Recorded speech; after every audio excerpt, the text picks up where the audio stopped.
Are you all? Are you sleepy or are you awake? It's not a good idea to be sleepy now. Yeah, this is so. Anyways, I hope you had a good lunch. So now we can get into the sutta called the Mulapariyaya Sutta, the root of all things, well, actually, yeah, it doesn't mean all things, but anyway, the discourse on the root. And sometimes people think that this sutta is very profound, and it is in many ways, but it doesn't mean that it is impossible to understand it. Yeah, it is possible. The general ideas behind the sutta, actually, I think are reasonably not that difficult to understand. Everyone is capable to understand it who is here, I'm sure. So don't be too afraid if you kind of say it's really hard. You don't understand it because you think it's too hard, instead of actually being too hard. So don't be too worried about it. The main content of the sutta is about non-self. This is kind of the theme of the sutta. And of course, non-self is the most profound part of the Buddhist teachings. This is what makes Buddhism unique. Yeah, this is what makes Buddhism into Buddhism, is the idea of non-self. Because almost all other religions, they have an idea either of a self which lasts forever, or a self that is annihilated when you pass away. But the idea of non-self, the Buddhist way, which is the middle way between annihilation and eternalism, you know what that is, that middle way? Yeah, dependent origination. Dependent origination is the middle way between eternalism and annihilationism. And that is what is found in the well-known sutta called the Kacchanagotta Sutta in the Samyutta Nikaya, which was one of the possible suttas someone requested as well. I don't know who requested this sutta. Someone who's really keen on the suttas, I think. They had this list of really kind of profound suttas, which is nice. So this is all about non-self. And the reason, according to the commentary, why this sutta was spoken was because there were some Brahmins in the Sangha.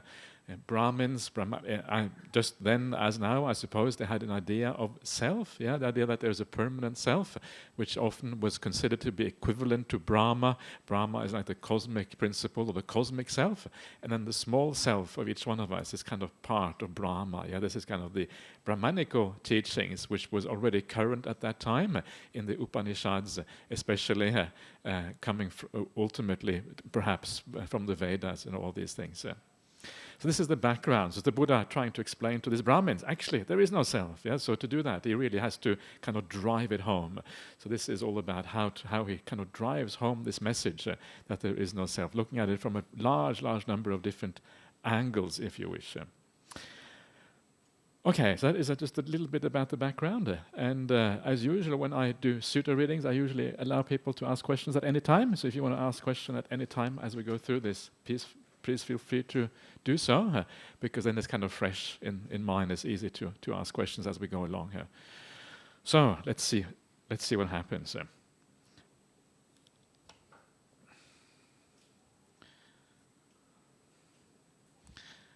Okay, so the Buddha starts. This is how it starts out. So thus have I heard. On one occasion, the Blessed One, the Buddha, was living in Ukkatta, in the Subhaga Grove, at the root of a royal sal tree. There he addressed the bhikkhus thus.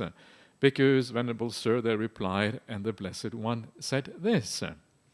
And just to point out to you, if you're not used to reading the suttas, are there many here who are not used to reading the suttas? Yeah, okay, 1, 2, a few, okay. Good, okay, fourth one. Okay, that's okay. So this might put you off for life, This might be it. It's a bad place to start. Anyway, we'll see how it goes. The first sutta, exactly, yeah. No, you probably be all right. But sometimes this is the problem. This is the first sutta in the Majjhima Nikaya, and sometimes people open it. Can't throw it out. Never have a look at it again, which is unfortunate. But so this is the most profound. So the idea when you read the suttas is to read the suttas you enjoy. Yeah. So you don't like the first one, okay, skip the first one. Second one, don't like, okay, skip that one. Third one, until you find one you like. Yeah. This is how you do it. Yeah. So he addresses the bhikkhus, and the bhikkhus are the monks. And it's important to understand that when the Buddha addresses the bhikkhus in this way. He actually includes also the bhikkhunis, of course, because they often would be part of the assembly as well. It's not just the bhikkhus. And sometimes the lay people would also be present in the assembly. Yeah, and so everyone would actually be there. But the way that things were done in India at that time, the Buddha would always address the kind of the most senior disciples who were the bhikkhus. But everyone is actually part of this. So no one is really excluded here. That's kind of, I think, an important point. And so this is what he says: Bhikkhus, I shall teach you a discourse on the root of all things. Listen and attend closely to what I shall say. Yes, Venerable Sir, the bhikkhus replied, and the Blessed One said this. So now we come to what is called here the ordinary person. And the ordinary person in the sutta, as I call this, the Putujana. I hope you enjoy Pali. I'm going to mention a few Pali words as we go along here. So I hope you like that. Otherwise, yeah, good. Okay, Eiling likes it. Okay, good. So Putujana, Putu means many, and Jana is people. So it means like the ordinary, the many folk, yeah, the many person. So it's like the ordinary people, basically, kind of the average person in the world, not the people who have profound insight into the teachings. And one of the things that this sutta does, it shows you the difference in insight between different types of people. Starts off with the ordinary person, then it goes on to the noble ones, the sotapannas, people who have full insight into the teachings. Then it goes on to the Arahant, the fully awakened person, and lastly goes on to the Buddha. And it shows the distinction between these people according to how this sutta is set up in terms of the insight into non-self. Yeah, this is what the sutta is about, if you like, an important part of it. So this is what the Buddha says. Here, bhikkhus, an untaught, ordinary person who has no regard for the noble ones and is unskilled and undisciplined in their Dhamma, who has no regard for true people and is unskilled and undisciplined in their Dhamma, he perceives earth as earth. Okay, so let's just unpack this a little bit and actually explain a little bit what is going on here. The untaught ordinary person in Pali is the Asuttava Putujana. Asuttava means one who has not heard, because in those days the way that you were taught was by hearing. Yeah, everything was oral in those days. The suttas were passed down orally from teacher to disciple for about 400 years before they were written down anywhere. So long periods. So to be learned in those days meant to have heard a lot. The more you heard, the more learned you were as a consequence. So untaught ordinary person here is the person who has no particular insight into the teaching, and also who has no learning from the Buddha, who hasn't heard about the sutta before, or any other suttas for that matter. So this is like the from a Buddhist point of view, like a blind person, if you like, spiritually blind from a Buddhist point of view. And he has no regard for the noble ones. The Pali for that one is Ariyanang Adasavi. Adasavi literally means someone who does not see. And what you do not see is the noble people. The people who have insight into these teachings. And because you don't see the people who have insight, you don't get to hear the true Dhamma. The true Dhamma is the Dhamma of the Aryans, the insight into reality. To be able to hear the true teachings, first of all, especially at that time, you had to actually see the noble ones, because it was the only way to get access to these teachings. Now we have the suttas, so you can read about these things, but that time you had to see them. And that is important also to take into account also in the present day. Remember that, to see the noble ones. What is the easiest way to see the noble ones? The easiest way is to read the suttas. When you read the suttas, you are in the presence of the Buddha, in a sense. And this is one of the perceptions I would really recommend you to develop, the idea that when you read the suttas, the Buddha is actually talking to you. And when it feels like the Buddha is talking to you, it's like your hair stands on end, especially if you have hair. And it's very powerful, because this is not just a theoretical thing that it sounds nice or whatever. There's actually much more truth to it than you can imagine, because when the Buddha started to teach these teachings 2,500 years ago, he said that I'm rolling the Dhammacakka, the Dhammacakka Pavatana, setting in motion the wheel of the Dhamma. Yeah, that's what he said. And what does that mean? Well, what it means is that there's the wheel, there's a teaching that rolls out into the world, and it rolls on from one generation to the next one, yeah, from one century to the next one, going down the line, continuing on and on and on.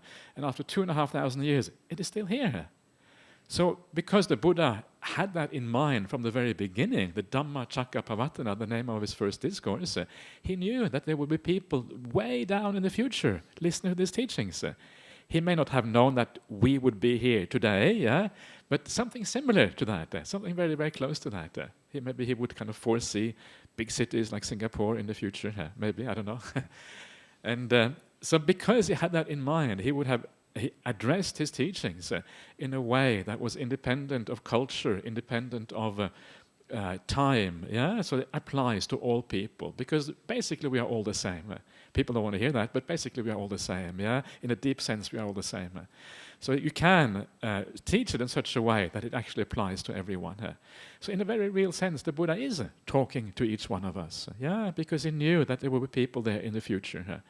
So read it and think about that. This is the Buddha. He's actually talking to me here. Yeah, he formulated in this way so that every one of us can understand.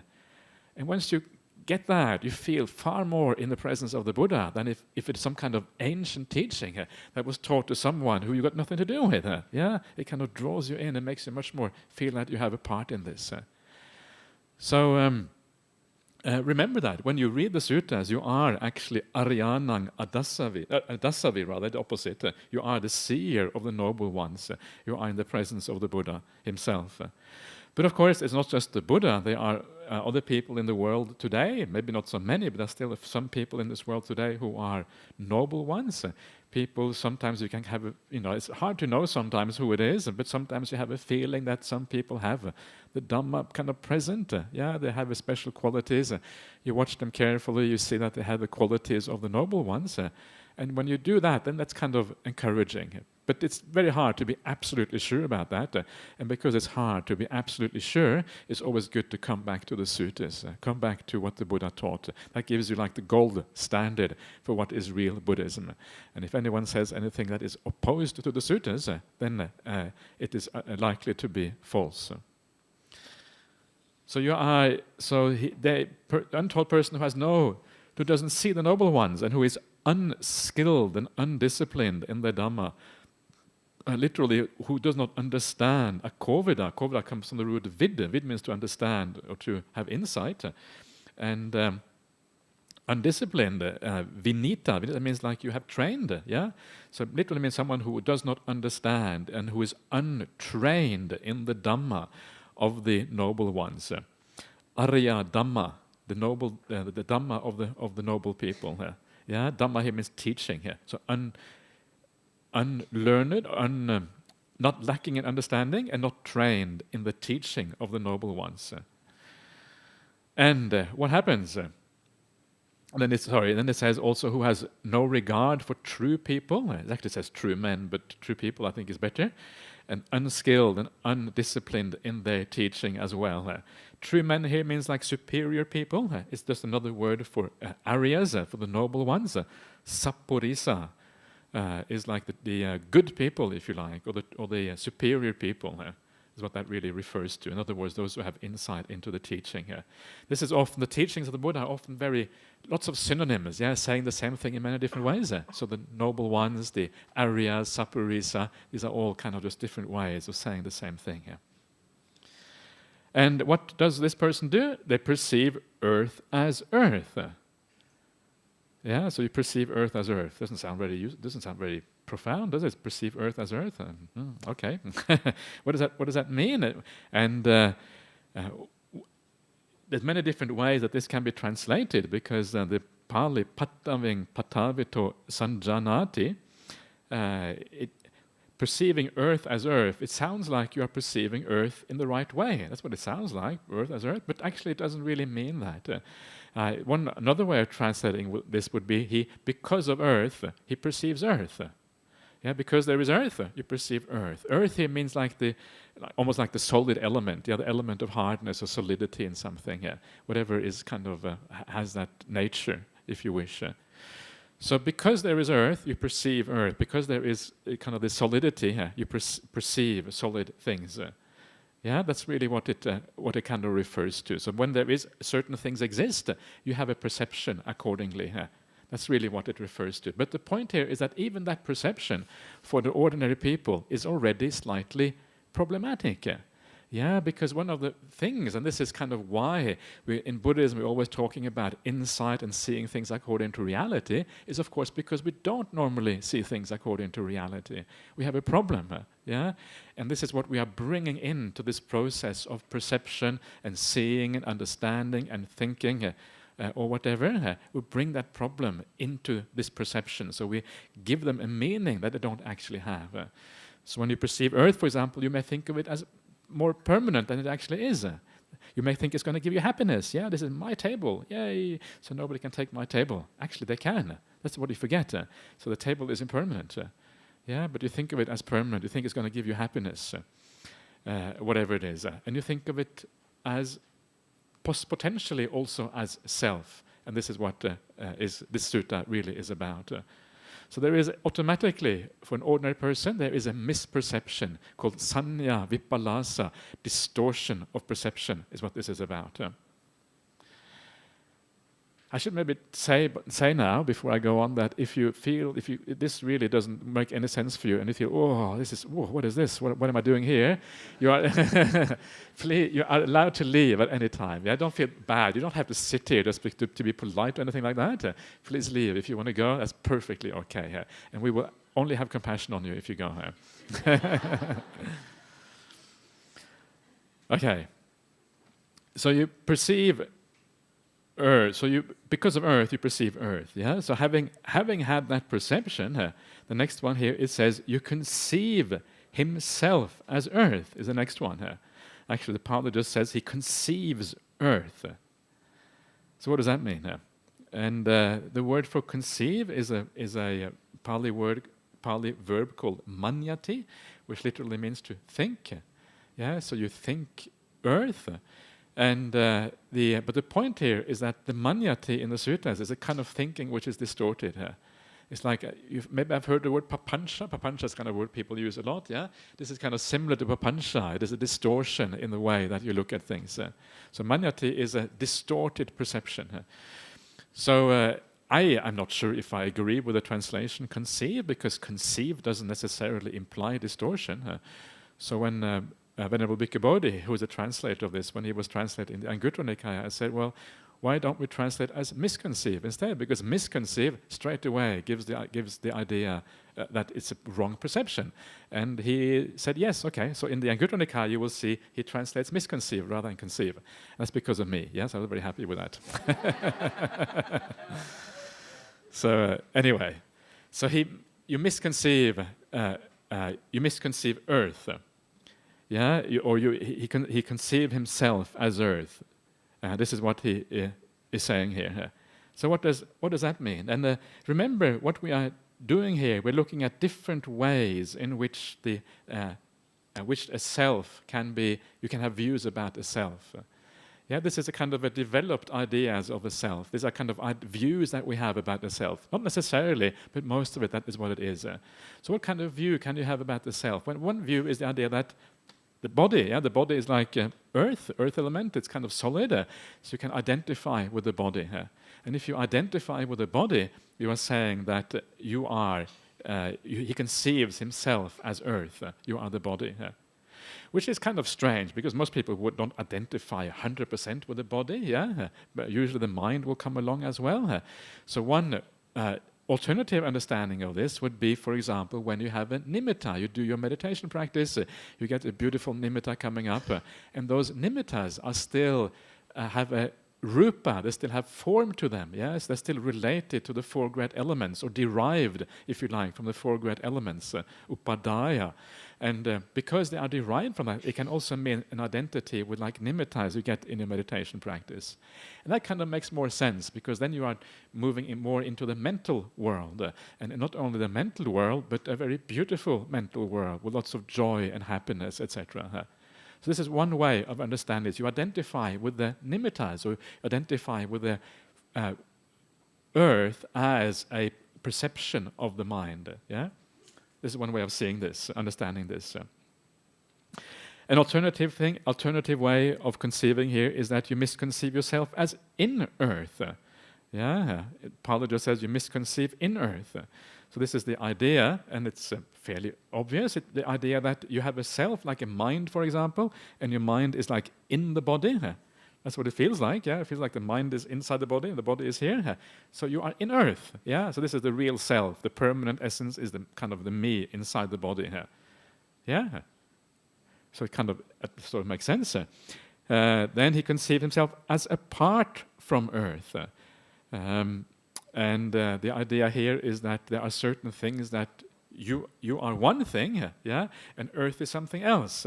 So you are not the earth. So you kind of identify yourself in opposition to earth.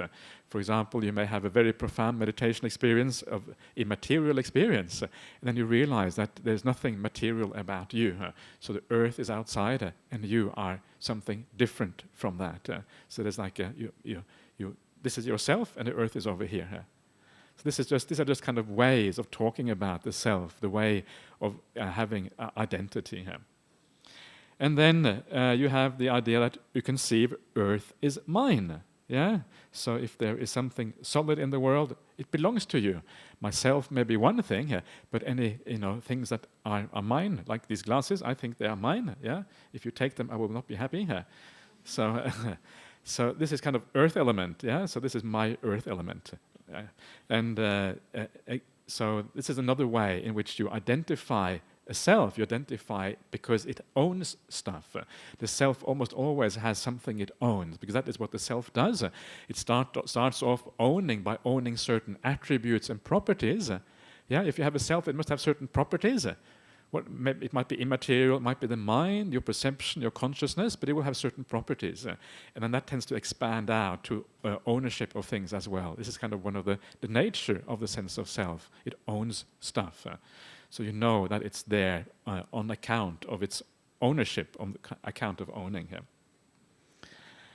So these are the 4 ways mentioned here. They are very similar to 4 ways talked about elsewhere. Elsewhere they talk about Sakkaya Ditthi. Sakkaya Ditthi is the personality view, or personal identity view. The idea that there is some part of you which is identical over time. Yeah, that's what it feels like. Yeah, you are there, and maybe 10 years ago, 20 years ago, 30 years ago, whatever, you were also there, and you have a feeling that you are the same person. Is that how you feel? Yeah, same person going across, or do you feel different person? Same. Yeah. So there's the same, but it's also a little bit different at the same time. Yeah. When you look at yourself in the mirror, you're okay, also different as well. Yeah. So it's different and same at the same time. But there certainly is not a feeling that there's something going through, which is the me, which passes through all the way. Yeah. And this is, So this is what we are talking about. This is what identity view is about, Sakkaya Ditthi. And according to identity view, there's 4 ways we can have identity view, and it's very similar to what we're seeing here. 4 ways that you identify with a certain thing, like you identify with earth. I am earth. You are in earth. Earth is in you, or earth is mine. Very similar to this. The only difference is that here you have apart from earth, rather than earth being in you. That's the only difference. So these are just different schemes of thinking about self, and this here may be perhaps a scheme that was used by the Brahmins. That's why he has talked about it in this way here. But the Sakkaya Ditthi scheme, which you can find in suttas like I think it's in the Shula Vedalla Sutta, Majjhima 44, perhaps somewhere like that. Or also, yeah, I think that's where you find that particular scheme. Yeah, and I think the most important thing with the Buddha, remember, is not necessarily to be all-inclusive, that he actually has a watertight system whereby everything is mentioned. Yeah, all the various ways you can have a self is mentioned. That's not really the main purpose of the Buddha when he teaches the Dhamma. The main purpose of the Buddha is to be pragmatic, is to ask himself, where do people normally see a sense of self? Yeah, and then he answers that particular question regarding to where people see themselves. So if people see themselves as in the body, then he will answer that particular question. He will criticize that and say, actually, there is no self there in the body in that particular way. So the Buddha tends to be pragmatic. He's not presenting a philosophical system where all the loopholes are kind of closed in or closed up. Why not? Well, because often philosophy, there's no end to that. There's always more. There's always things to be discussed. So he's more pragmatic, and this is a pragmatic system of inquiring into the sense of self. So this may all sound very strange, but the idea here is just ways of looking at talking about this kind of amorphous idea of self that this is about. So then, because of all of this misconceiving about earth, then he delights in earth. And this is where craving starts to come up. Delight, nandi, is sometimes used as a word for craving. Yeah, so if you see yourself in relation to earth, then it's actually quite interesting, isn't it? He conceives himself as apart from earth, and then you delight in earth. I wonder how that happens. It didn't occur to me until just now. Okay, anyway, we'll leave that aside. So you delight in earth. Why do you delight in it? Well, because it is you. It's either you or it's yours. Yeah, so if you are, for example, if you have that sense of self, you delight in it. Yeah, you are kind of happy, tend to have a sense of craving and attachment to yourself. If someone says they're going to kill you, what do you say? No, thank you. Yeah. Why is that? Because you're holding on to yourself. That's the reason. So you delight in yourself. You delight in existing, in living, etc. So once a self has been established, you delight in that. In the same way, if something is yours, you delight in that too. You don't want people to come and steal or destroy what is yours. So again, you delight in these things because you have craving and attachment to these things. So if someone says that I'm going to cut off a piece of your body, again, you're not too happy with that because you delight. You'd rather have all the pieces of your body. This is why that sutta. Is so powerful. The sutta with the two-handled saw, the Kakachupama Sutta, the simile of the saw, where the Buddha says, the simile of the saw. Simile saw where the Buddha says that even if two bandits come with a two-handled saw and they saw you limb from limb, cutting you apart, still you should only have metta towards those people. That's a very powerful sutta, isn't it? And you can now see how it works. It only works if you have some insight into non-self. You take your identity beyond the body, then you can kind of deal with these kind of issues. So otherwise you will be trapped by these things. Now, I was just thinking here about conceiving apart from earth. For that reason, you delight in it. There's another way of understanding misconceiving yourself as apart from the earth, and that is to misconceive yourself as coming from earth, because of earth, being based on earth. This is called the ablative case in Pali grammar, and it has kind of different meanings. So you are somehow related to earth because you come from that, you are derived from that. And this becomes more easy to see later on when we come down to other of these categories. And then, of course, because you are derived from something, then it kind of makes more sense why you might delight in that. But let's not worry too much about that, otherwise we probably go too far astray here. Why is that? And he says, because he has not fully understood, I say. And full understanding in Pali is called parinyati. Anyway, something like that. Past participle parinyata. So he has not fully understood. Full understanding here means full insight. This is what the Buddhist is always about. Insight, understanding and insight being the same thing. Once you have the insight, you don't see yourself in relation to earth like this anymore. Suddenly earth is just earth. And it's not a problem anymore as it is if you haven't got that insight. So this is kind of the thing about the people who have real insight. They have a very different relationship to things. They don't really have any ownership anymore. One of the things you see here is that you relate to things in terms of ownership. So someone who is an Arahant doesn't really have any ownership anymore. You don't feel like you own things. You probably still have a robe, but you don't have that same possessiveness towards it as you had before. And you will perhaps have seen in the suttas, the Buddha says about the qualities of the Arahant. One of the qualities, they cannot live in a house like before and store up things. Why is that? Well, precisely because you have nothing that is yours. You can't really store things because you don't regard things as yours anymore. So everything is just kind of transient. You're ready to give it up at any time. And this, of course, is why the Arahant doesn't suffer so much, because they don't have anything which they consider yours, including the body. Then if someone comes and saws you apart limb by limb, you say, oh yeah, whatever, keep on sawing, Wouldn't recommend it because you're making bad karma. But anyway, if that's what you want to do, please go ahead. That's kind of the Arahant. I'm not sure if they would say that, but I'm just kind of making up some stuff as I go along. Okay, so that is the basic idea of this sutta, how we relate to a large number of different things. We have just seen the earth now. We're going to have a look at a large number of other things. This is the basic framework, and all the other things after this are based on the same kind of idea. So this is kind of if you get what I'm talking about now, then the rest is not so hard to get also. Everyone happy with that? Anyone not happy with that? Okay. Okay, good. You're very polite, so that's good. So, yes, please.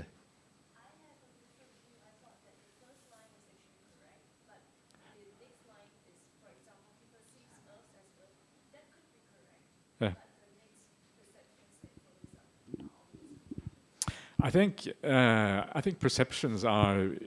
It's hard to see how any perception can ever be absolutely correct, because the vipallasa, the distortions of mind, are always there, underlying things.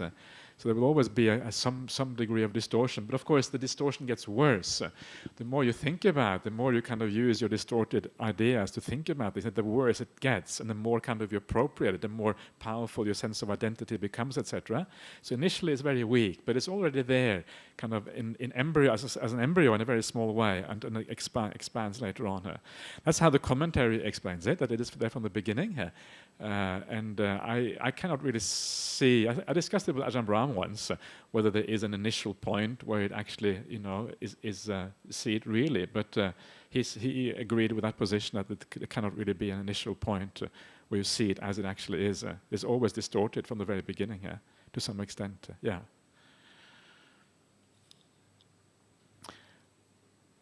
Okay, so then let's have a look at the next ones.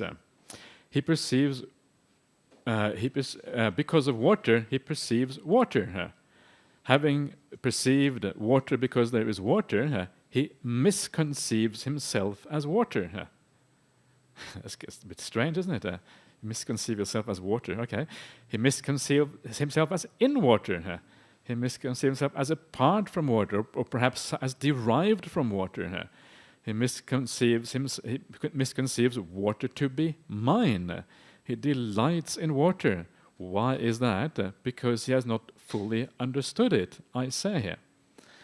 So we are here on the way to seeing what is called the four great elements in Pali. So water is obviously a large part of human beings is water. What is it, 70% or something? So a lot of water in these bodies. So obviously we identify with water also by its very nature, but just by kind of just because of these bodies, basically. But the idea here is very similar to the previous one, and I don't think there's very much to add, except that water also can have a very subtle thing.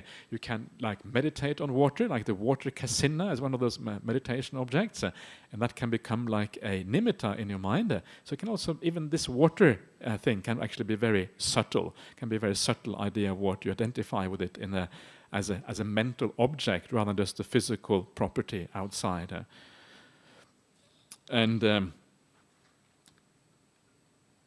So you conceive yourself as in water. So I guess maybe that would be that you have the mind is you, and the body is like, you see it as water. So you are in like the water by being in the body, same as before. So the same idea goes here again. He perceives fire because of fire. Having perceived fire because of fire, he misconceives himself as fire. He misconceives himself in fire. He misconceives himself apart from fire. He misconceives fire to be mine. He delights in fire. Why is that? Because he has not fully understood it, I say.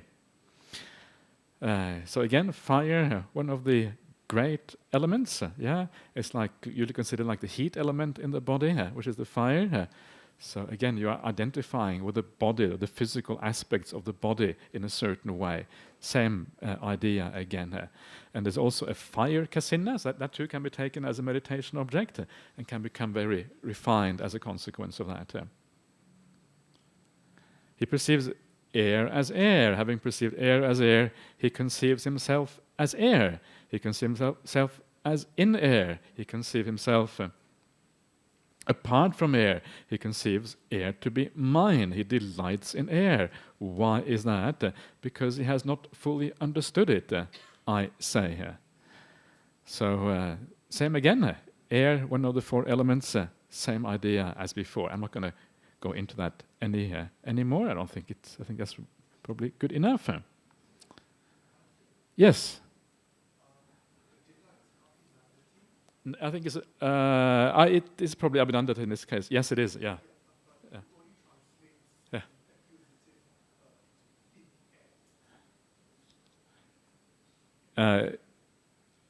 He delights in. Okay. Yes.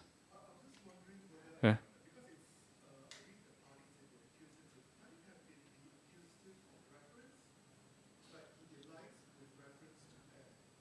He delights with reference to air.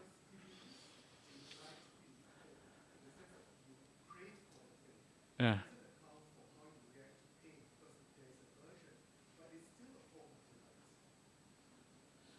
Is it a form of delight? Yeah. Is it negative anti-delight? So, yeah. Okay. So that would be maybe when you have no choice because there is no happiness there. So you kind of the last resort, you delight in pain because a sense of self. Yeah. Okay. Yeah. Yes.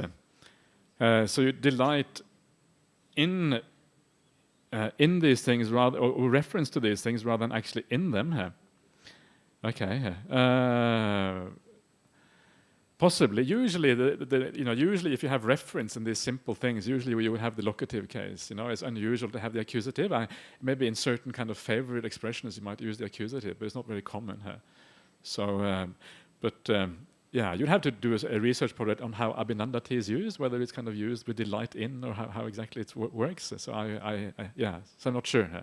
But you can write up an essay if you like, Sylvester. No, okay. Yeah, there's so many essays to be written still. There's a lot of potential out there for scholars and things. Okay, great. So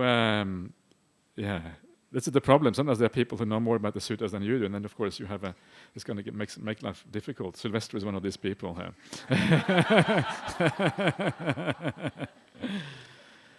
Okay, so let's go on to the next one. He perceives beings as beings. Having perceived beings as beings, he conceives beings. He conceives himself in beings, or among beings, perhaps. What is the Pali here? Yeah, no, it's okay. Yeah, among beings is certainly possible. Yeah. He conceives himself apart from beings, or maybe derived from beings. He conceives beings to be mine. He delights in beings. Why is that? Because he has not fully understood it, I say. So here again you have, he perceives beings, perhaps because of beings, is a possible translation of the ablative here. And again, here the idea is, of course, a being in this sense, refers presumably to the idea of something permanent. So when you see a being, you are straight away seeing something permanent in there, something which is essential. And this is, of course, straight derived directly from your own sense of self. So you see, because you have an idea of yourself, straight away, other beings also, you regard them as self straight away. You just kind of, it's just a direct inference from your perception of yourself. So having perceived that, you conceive beings. So then you have ideas, you make that perception kind of again stronger. You see beings in a certain way.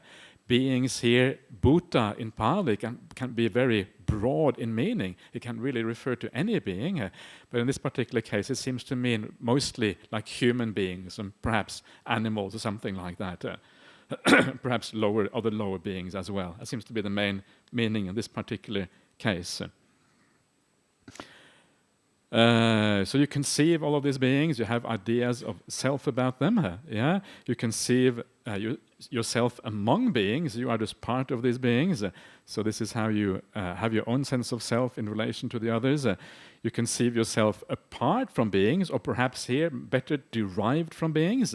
Yeah, other beings kind of give rise to you, like you have a mother and father or whatever, and then kind of you come because of that. Yeah, so this could be maybe derivation here, possibly, or it could be apart from beings in the sense that the sense of self, they are individual. So if someone else has a sense of self, and your sense of self is in relation to their sense of self, they are separate things. My sense of self is over here, your sense of self is over there. So there's many selves, many kind of inherent identities that exist. Yeah, so you identify this way, and this of course exactly what we do very often. Yeah, we identify our identity is often related to other people's identity. I am who I am because you are someone else. Yeah, and a lot of that also comes in. When you look at the larger scale, things like nationalism, all these kind of things, comes from that. Yeah, we are Singaporean, or I am whatever. I don't know what I am anymore, but whatever you are. Yeah, you have a certain nationality and you identify with that, and that is in contrast to other nationalities straight away, whatever that background might be. And sorry? Families, class, all of these kind of things that we identify with, education, whatever it might be. These are the things that we identify with. And of course, you can see why that is problematic. Yeah? As soon as you have that sense of identity, you also have a problem with conflict, because you are different from someone else, and then they might somehow think they might cause harm to your sense of self or your sense of identity. Yeah, the Muslims are attacking the Buddhists, like in Myanmar. The Rohingyas are dangerous, so we got to kind of defend ourselves against the Rohingyas before they become problematic and they damage Buddhist teachings. And this is where identity becomes difficult. Yeah, and why identity is a problem. And it always ends up leading to conflict one way or another. So, to me, it is very obvious that if the way to actually support Buddhism in the long run, the way to actually make Buddhism work and not to destroy it, is not to kind of kill or to kind of sort out all the people you think are threatening it, but to practice it is really the way to ensure Buddhism survives in the future. That's really the only way, and then people will flock to the Buddhist teaching precisely because it is good, because it works, and not for some other, not by fighting other people. That's always going to be problematic.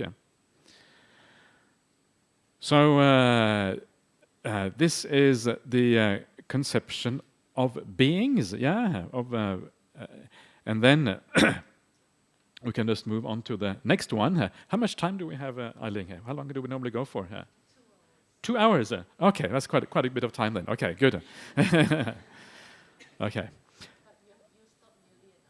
You need an hour already. Yeah. But it goes faster and faster. The beginning is the hard part, so that's okay. He perceives gods, or gods because of gods, or gods as gods. Having perceived gods because of gods, he misconceives gods. He conceives or misconceives himself in gods. So if you're really conceited, you misconceive yourself as in gods. You misconceive yourself apart from gods. You misconceive gods to be mine. And you delight in gods. Why is that? Because he has not fully understand it, I say. So here you've probably already been reborn in the heavenly realm. So you misconceive gods, or maybe you are a human being with special psychic powers. You see all these gods out there, and you conceive these individual identities called gods. And then you conceive yourself as among the gods, devesu. Among the gods, so you are part of that group, so it gives you a sense of identity being part of that. apart from gods. So here you might be a human being and you see the gods up there, so you are separate from the gods. And you conceive gods to be mine. That's interesting. Yeah. The previous one was beings to be mine. You can sort of see how beings are yours. Yeah, perhaps you are, I don't know, you have some animals or whatever. This is my husband. Okay, that was okay. Or maybe in the time of the Buddha, you had slaves. Yeah, so the slaves were yours. That would be beings be yours. The gods are yours. How does that work? Yeah, the gods are mine. Maybe if you are a very powerful god, so the lower gods are yours. Maybe that's how it works. The pada nimitta vasavati versus the nimitta rati, something like that. So the gods are yours. So you want to control the gods. So you delight in the gods because they are yours, because you identify in relation to the gods somehow. So you delight in the gods, as in the previous one, you delight in beings. Why is that? Because you haven't fully understood gods. You haven't fully understood that they are impermanent. You haven't fully understood that they are suffering. You haven't seen that they, even there, eventually that identity is going to have to go. One day impermanence is going to come and rip it away from you. And this is always the problem with identity. Whenever we identify with something, nature will come and one day pull the carpet from under our feet. And then you will wobble. And you will wobble, you will fall over, and you will hurt yourself. Why? Because you're attached to something that actually turned out not to be worthy of attachment. Something that didn't have any inherent essence. Something that had to change sooner or later. So even when you come to the gods, you have to be careful. There's a nice little passage in the Sakapanya Sutta that I sometimes mention. There's a little passage, Sakapanya. Saka is the kind of the lord of the gods in the heaven of the 33, the Tavatimsa heaven. And Panya means questions. These are the questions of Saka. Yeah? And Saka comes down to the Buddha, and when he comes down, when the god comes down, this light, enormous light, descending. Oh, the light comes down. And you can imagine the feeling, if you have this kind of light descending from heaven, coming down in front of you, very, very, very bright and brilliant. And straight away you will become a Christian, because you think, God is true, God is real. That's what you think, And so he comes down to the Buddha, and the Buddha is kind of pretty cool. He's very cool about it, whatever, Saka, And then... And then Saka asks him this question, and then the Buddha says to him, "Well, you asked me this question. Will you admit that you have asked the same question to other religious teachers before?" And Saka says, "Yes, I asked this, of the Nigantanattaputa, of the what are they called? All the various Makkali Gosala and all of these other people who were the kind of the big teachers at that particular time. And when I asked them, instead of me being able to ask them, because they saw me coming down like this, they became my pupils instead, and they worship me. They worship me on the front." So this is the problem with gods. Once you have a god like that, someone who is very mighty and powerful, sometimes you really have to have your kind of be really cool about it and say, well, actually, I'm seeing something pretty amazing, but does that mean that it is the creator god? Not necessarily. You just jump into conclusions. You're just seeing a bright light or something. You haven't actually seen anyone create the universe. So you kind of jump into conclusions there right away. And the Buddha, of course, precisely does not jump to conclusions. He inquires into what is going on. And I think a lot of people who say that they have, sometimes you ask a Christian and they say, "Oh, I have a kind of experienced God." But when you actually inquire what they really have experienced, it is not so much that they have experienced a Christian God. What they often have experienced is something very special, something unique, something powerful, like love or compassion or unity or bright light, something very powerful. But to go from experiencing something powerful to saying that something is the creator of the universe, that's a big jump, And that is kind of often where, from a Buddhist point of view, where the problem sometimes lies. So keep that in mind is useful. But you can see how you can delight in these things. Okay, let's go on to the next one. He perceives Pajapati because of Pajapati. Having perceived Pajapati because of Pajapati, he conceives or misconceives Pajapati. He misconceives himself as in Pajapati. He misconceives himself apart from or derived from Pajapati. He misconceives Pajapati to be mine. He delights in Pajapati. Why is that? because he has not fully understood, I say.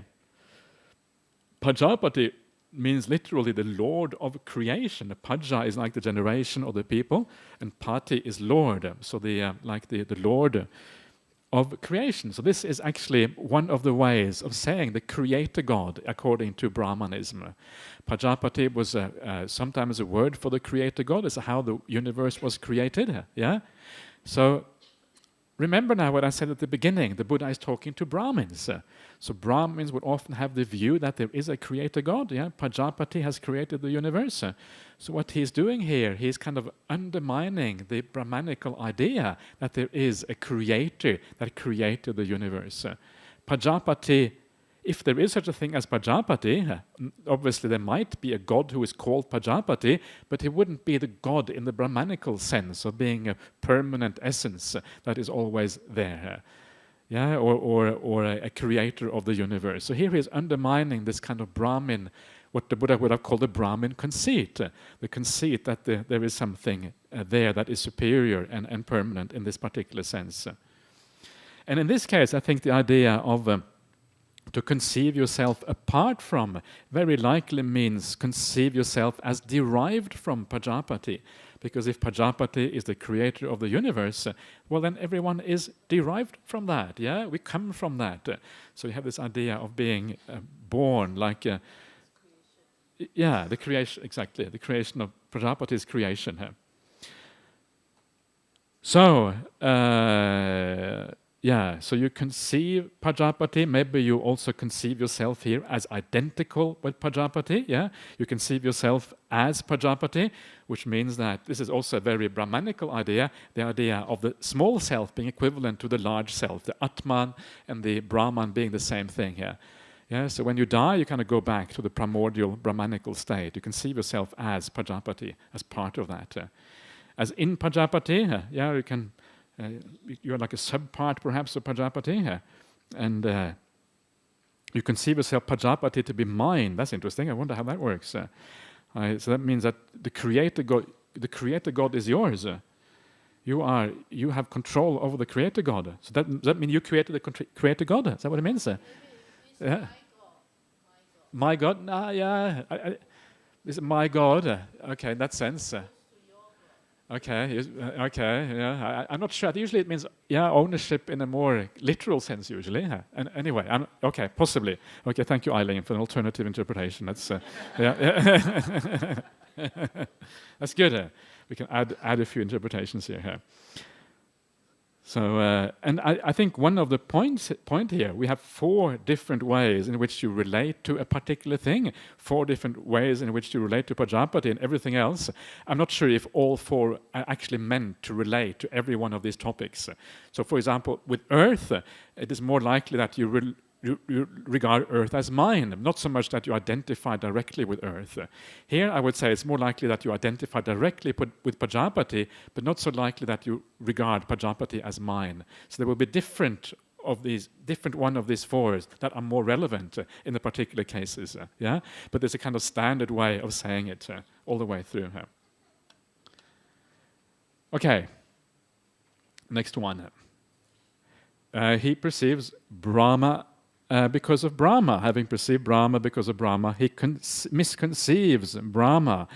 He misconceives himself in Brahma. He misconceives himself apart from Brahma. He conceives Brahma to be mine. This is my Brahma. Stay away from my Brahma. Don't take my Brahma, or whatever it is. He delights in Brahma because of that, because he is not fully understood, it I say. So here we are very certainly on the Brahmanical kind of ground. Brahma is the Brahmanical God more than anything else. So here Brahma, they consider Brahma often as the creator of the universe. There's another word for the creator of the universe, and it is the Brahmanical God. That would definitely be permanent from a Brahmin perspective. And here the Buddha is saying, no, forget about Brahma. Brahma too is, there is no such, you cannot conceive of Brahma in this particular way. You certainly cannot relate yourself or your own identity to Brahma in any of these ways. If you do, you're missing the point. Yeah, so very similar to the previous one, because Brahma is also the creator God in this particular case. So of course then you delight in Brahma, just like the previous one, you delight in Prajapati. If you consider yourself to be part of Brahma, you are Brahma, obviously you delight in that. Imagine if you have a very profound meditation experience. Yeah, I know that some of you have had very good meditation experiences. When you have one of those experiences, it is very difficult not to identify with that. Yeah, because it is so beautiful. So if you have a very powerful meditation experience, afterwards you come out and think, yeah, that was it. Yeah, this was Brahma. This was kind of the absolute reality. This is the absolute truth. Okay, and then you start worshipping that or whatever. And so it's very, very, very easy to fall into that trap because there are such powerful experiences, unless someone points out to you, well, actually, maybe there's something more. Yeah, and this is what the Buddha is saying here. Well, okay, fair enough, you have that experience, but let's see if it's possible to go beyond that. Maybe there's something more going on. And this is kind of what is so interesting about the Buddha. He is so radical in the way he approaches reality. He never takes anything for granted, never anything for given. You say that you have a certain experience, that, okay, let's see if it's possible to go further. Let's see if there's anything beyond. Let's see if there's still some delusion left here. And this is what he's telling the Brahmins here. There's still an aspect of delusion left at this particular point. Okay. He perceives the gods of streaming radiance because of the gods of streaming radiance. So these are the Abhasara devas. So these are the kind of the equivalent to the second jhana realms. Yeah. So now we're going up here, higher and higher up, and because you perhaps you had some experience with this or whatever, you know what these gods are all about because you have been there or seen them or whatever. So having perceived that, you misconceive the gods of streaming radiance. You think they are permanent, you think they are real, they have a real essence to them, and you identify with that. You misconceive yourself as in or among those gods. You misconceive yourself as apart from those gods. Those gods may be real and I am here apart from that somehow. And you misconceive the gods of streaming radiance to be mine. Whatever that means. And you delight in the gods of streaming radiance, Abhasara devas. Why is that? Because you have not fully understood it, I say. Then we have the same thing for the gods of refulgent glory. Refulgent glory. Sounds pretty amazing. So this is the Subhakina gods. And the same thing again. Yeah, I don't think we have to go through the whole paragraph every time. After a while, it just gets boring. So then you have the gods of great fruit. So you perceive the gods of great fruit as the Vehapala gods. And these are equivalent to the fourth jhana. The previous one, refulgent glory, equivalent to the third jhana. Yeah, so these are all slightly different experiences, and each one of them there's a tendency for us, because they are so powerful, there's a tendency to identify with that in one way or another. Yeah, especially in these cases, you tend to identify with it directly. I am that. Yeah, this is me. I don't know if you heard of a book. There's a famous book in the Advaita Vedanta tradition called I Am That, written by one of these sages in the Advaita Vedanta tradition. And of course, this is precisely the sort of states that you would say, I am that about. But actually the Buddha goes beyond that. The Buddha says, I am that is a delusion. It's a papancha. It is a palpitation, a proliferation, etc., etc. That's what the Buddha calls these things. So even I am that, even I am has that same problem, according to the Buddha, one of the suttas in the Samyutta Nikaya. Okay. He perceives the Overlord, the Abhibu, the one who has overcome. Yeah, same thing again. Abhibu here is another word for Brahma, so we're kind of circling around the same area. So you have perceived the Overlord because of the Overlord. You conceive that Overlord, you conceive himself as in that Overlord, you're kind of a sub-aspect of it, or a part, you're perhaps a derived aspect of the Overlord again, because the Overlord is what gives birth to you, and this is what you find in the suttas. The Brahmins call themselves the ones who are born from Brahma. Yeah, same kind of thing here. You conceive the Overlord to be mine. So the Overlord is mine. Okay, so we are probably here, we're probably reaching the limits of conceit, I think, when the Overlord is mine, the top highest kind of conceit. And you delight in the Overlord because of that identity with it in one way or another. Why is that? Because he has not fully understood it, I say.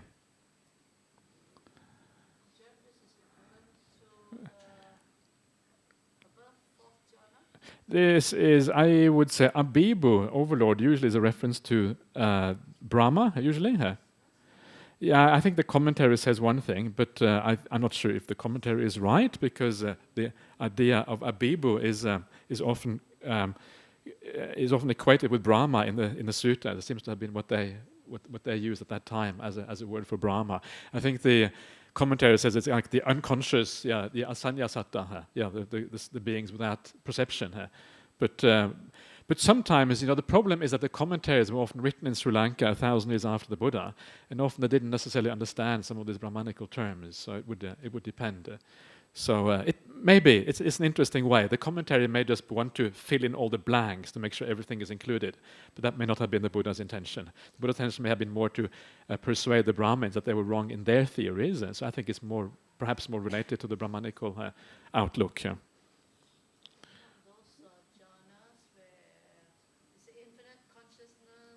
That's coming next. Yeah, coming up now. Yeah.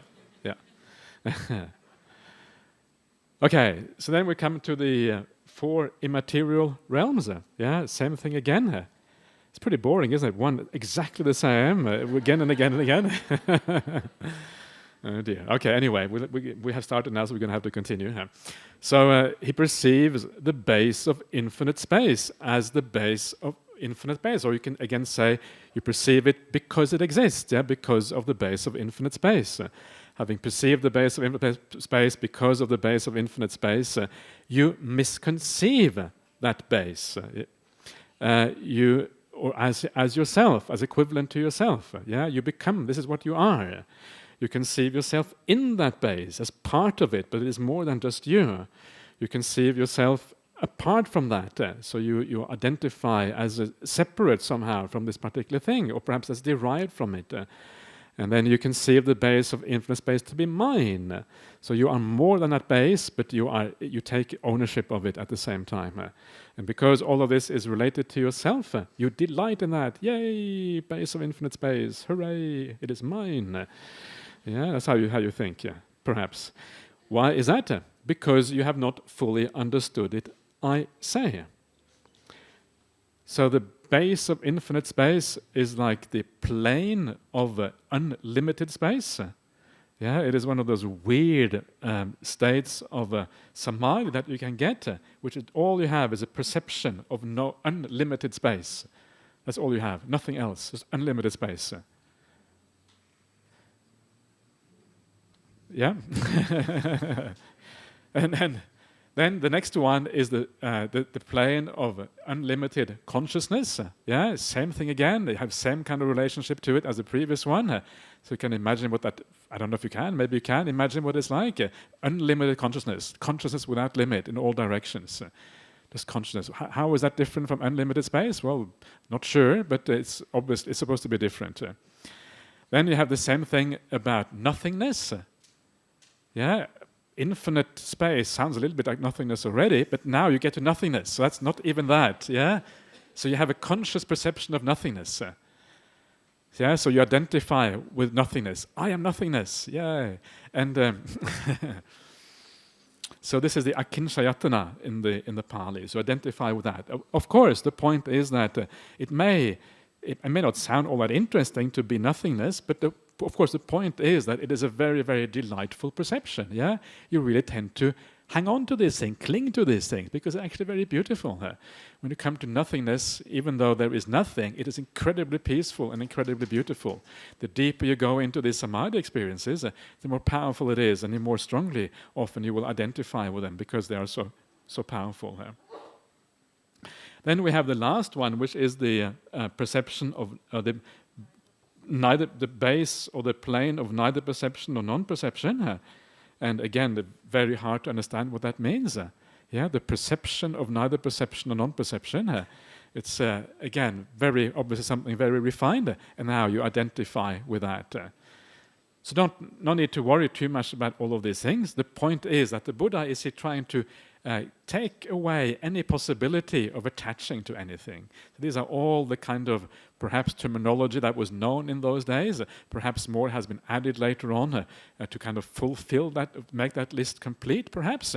But the idea is to take away any chance of holding on to anything. This is kind of the point of this. So everything is shown to have the flaws of existence, of impermanent suffering and non-self. Okay, so now we are moving in a slightly different direction here. And the next paragraph here goes as follows. He perceives the seen because of the seen. Having perceived the seen as the seen, he conceives himself as the seen. He misconceives himself in the seen. He misconceives himself apart from the seen. He misconceives the seen to be mine. He delights in the seen. Why is that? Because he has not fully understood it, I say. So what does this mean? How can you see a self in that which is seen? Because the seen seems to be something which is outside of us. Yeah, you see something, it's kind of outside of you. So how can that be yourself? And the reason why these things can be part of yourself is that even with sense consciousness, when you see something, the actual seeing is a mental thing. Yeah, when you see something, that the image that you have in your mind is apart from the external thing. It is also something that you have inside of yourself. So, for example, you can dream about things that you have seen. Yeah, it's a purely mental event. So you can actually, in this way, you can appropriate what you see externally to also be yours in terms of how you relate to it internally. They're not just external phenomena. The world is really, if you think about what the world really is, the world is experience. Yeah, we experience the world. We see the world in a certain way. And experience is always personal. I experience the world. I see it. I hear it. We'll see that in a second. And this way, you actually relate to this in an internal way because it's part of your experience of things. So in this sense, you can argue that you are the seen in the sense that you are the mental residue of that. Yeah, this is what I am. Your relationship to those things. And you are... and then you have all the relationship again to this particular thing. You are that, or you are apart from it, or you are in it, or whatever, because of that. There's also an argument that you can actually have a self which is actually external to yourself as well. Apparently there are certain philosophies where you see the self as being an external thing, and which is kind of strange from, I don't know, for me it sounds very, very strange. But apparently there are some religions or teachings that actually where they actually claim that the self is external, and this also would probably fit under this at the same time as well. So you delight in the seen, yeah, and this is kind of the thing here. And it could also be understood here perhaps as delighting, because you delight in the seen, that you actually delight in vision itself. Yeah, so if someone says that I'm going to make you blind, yeah, you say, no thank you, usually, yeah? Not so interested in that, because why? Because you want to be able to see. We have a certain attachment to being able to see. If someone says you're going to go blind, usually you don't like that, yeah? So we get glasses so we can see properly and all these kind of things. And so we have quite a strong attachment to the five senses. And of course, that is one of the things that stops us from going deeper into meditation. We see them, at the very least, we see them as mine, something we want to control, something we want to be in charge of. We have the same thing for hearing or for the heard. So you perceive the heard as the heard, you can see yourself as apart from the heard, in the heard, and to the heard to be mine. And again, to be mine might be the most obvious one. And then, of course, then you delight in that, another kind of sense perception here, because he has not fully understood it, I say here. Then we have the next one, which is perceived the sensed as the sensed. And here the Pali for sensed is mutta. Mutta means, usually it means thought. And it is not entirely clear whether it should be translated as sensed or thought. Sensed is here a idea that is kind of thought out in the commentary. It is not really an idea from the sutta. So here it is possible that the right way of looking at this is actually as what has been thought. Yeah? So you perceive what is thought because there is thinking, because of the thought. Having perceived the thought because of thought, you conceive yourself as the thought. Yeah? Or you conceive yourself as in the thought, or you conceive yourself as apart from, or maybe even derived from the thought. And you conceive the thought as mine, and you delight in the thought. Why is that? Because you have not fully understood it, I say. Yeah, and this is one of very common thing in among people, that you identify with your thinking, or you, at the very least, you are the thinker, you are in charge, these thoughts are mine. Yeah, but the more you kind of meditate, the more you start to doubt that. Because even if you don't want to think, you still think. You know what I mean? Yeah, you sit there, you don't want to think, okay, these thoughts still come. So how much are they yours? Surely if they were yours, you'd have some control over them. But these blooming thoughts don't have any control over them. They come even unbid, they don't really want to have them, still they come into your mind. So you start to kind of undermine a little bit of the thinking or the movement of the mind by understanding, seeing how they operate through your meditation practice. And the more you see that, the more you start to see that thinking is an entirely conditioned process. It happens because the conditions are in place, and you start thinking as a consequence. But yes, we tend to identify with this in a very strong way, of course. And the last one is even more powerful. Last one, you perceive the cognized because of the cognized. So vinyatang, this is kind of being conscious of things. So having perceived the cognized because of the cognized, you conceive yourself as the cognized. You are the cognizer, you are the knower. This is one of the deepest attachments or deepest sense of self that you can actually have. This is the idea that you are consciousness, you are awareness. Yeah, you are the knower of that which can be known in the world. So this is often a very direct identity. You identify as that. And this is the last thing to go usually during your meditation practice. Yeah, things kind of disappear gradually. The body disappears, the senses disappear. As you become more peaceful, the will starts to disappear. The mind becomes calmer and calmer. Less and less things happening. But the knower is still there. The knower tends to still be left behind. And this is what this is really about here. Vinyatang, the knowing of the mental content, as opposed to knowing the content of the five senses, which the previous ones are about.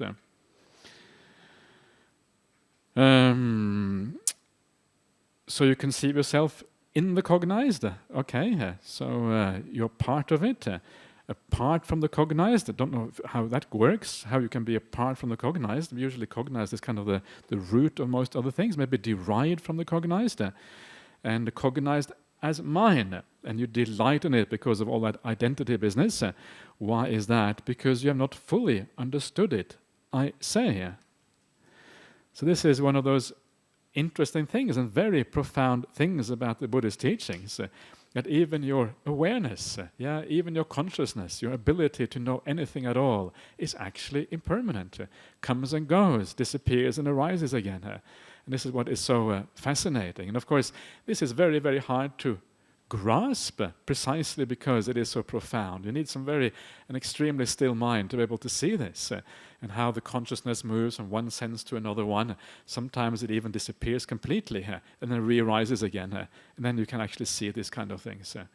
So we're here dealing with some of the most profound teachings found in the suttas. Is this practical for anyone? Is this useful for you to know? Maybe, yeah. It's good to, sometimes it's good to have a theoretical framework, so you actually know what these teachings are about. You understand them overall, and this is what this is about. You really get some idea of non-self. But also, there are also some practical ways of using non-self, and I talked a bit about that earlier on this morning, when I was talking about if you take the idea of non-self to its conclusion, it means that we are not really very responsible at all for how we live, and that a large part of it is just conditioned into us from the past. This is one way of using it practically. But here we are looking at it from a slightly more theoretical perspective. Anyway, let's go on to the next one here. He perceives unity as unity, or he perceives unity because of unity. Having perceived unity because of unity, he misconceives himself as that unity. He conceives himself in that unity, or apart from the unity. He conceives unity to be mine. He delights in unity. Why is that? Because he has not fully understood it, I say.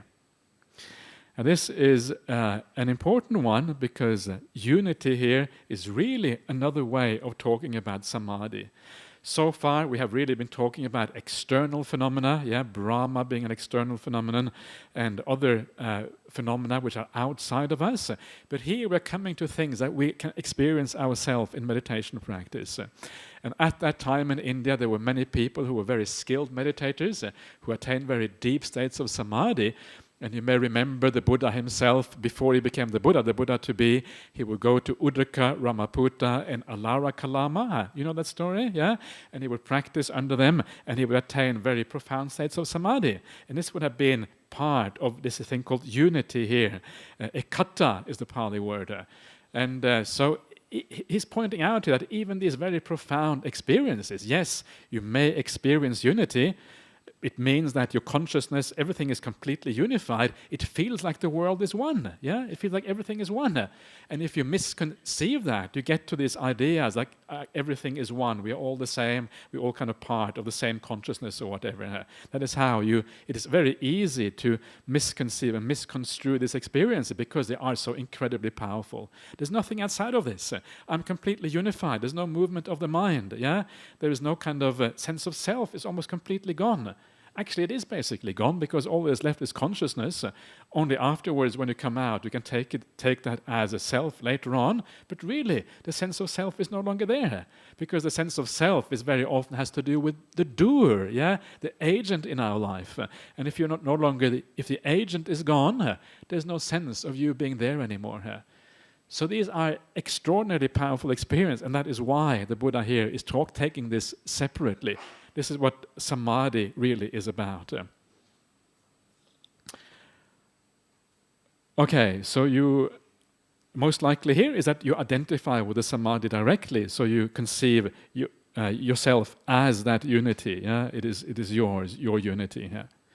The next one is you perceive diversity because of diversity, and because you perceive that, you misconceive yourself as diversity. You misconceive yourself in diversity, or apart from diversity, or diversity to be yours, to be mine. He delights in diversity. Why is that? Because he has not fully understood it, I say. So here is this is like a very different philosophical position, where you identify with the diversity of things. So perhaps this is some kind of a philosophical position whereby you take a range of different phenomena together to be you, or to be or to be a self. I'm not really sure if I fully understand what this is supposed to mean, but it is quite possible, very likely, a philosophical position that people use. If you have someone taking unity as a self, you can guarantee someone will come along and take the exact opposite position. Yeah, that's how humanity works, and especially in India in those days, the Indians were very famous for arguing with each other. Yeah, or they would love a good argument, and they would there's classical examples in the suttas about how the debates would go. And they say, you have been refuted. Save your doctrine if you can. And they would kind of argue with each other in this way. It's quite funny when you look at that. Probably wouldn't be so funny to be in the debate, but it's fun to read about it afterwards. So somehow then you relate yourself to this diversity. Yeah, I don't exactly know what to say about that. So let's go on to the next one. He perceives all as all.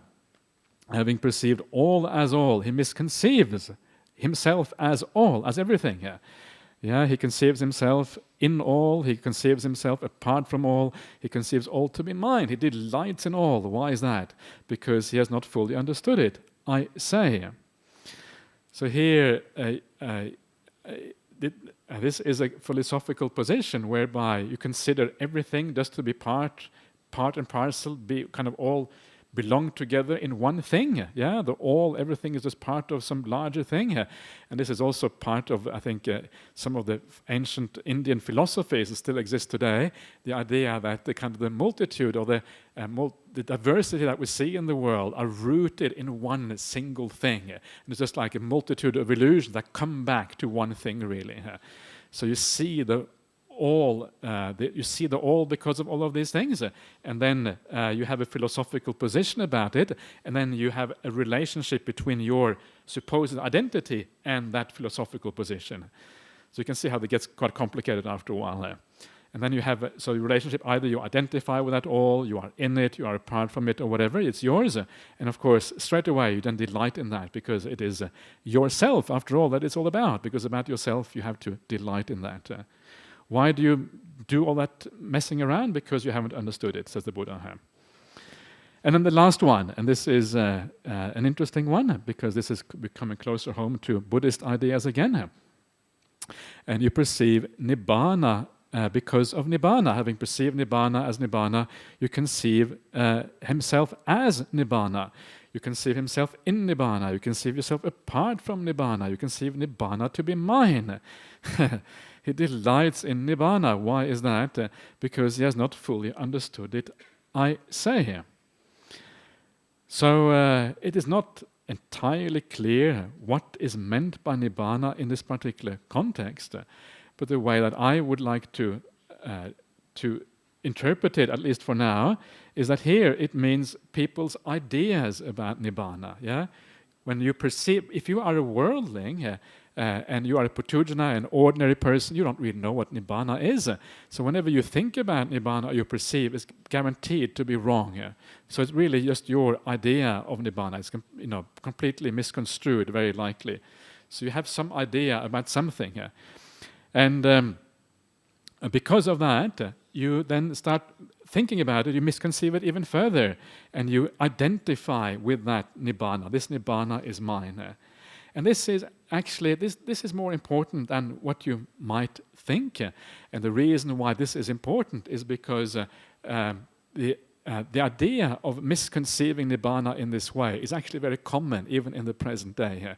We give Nibbana some content that it doesn't actually have. We give it an identity or an aspect of permanence or something like that, which actually it doesn't really have. It's a very common thing these days to what is called the sasatadi. This sasatadi means like the eternalist view, and it's very common to project that eternalist view onto Nibbana itself.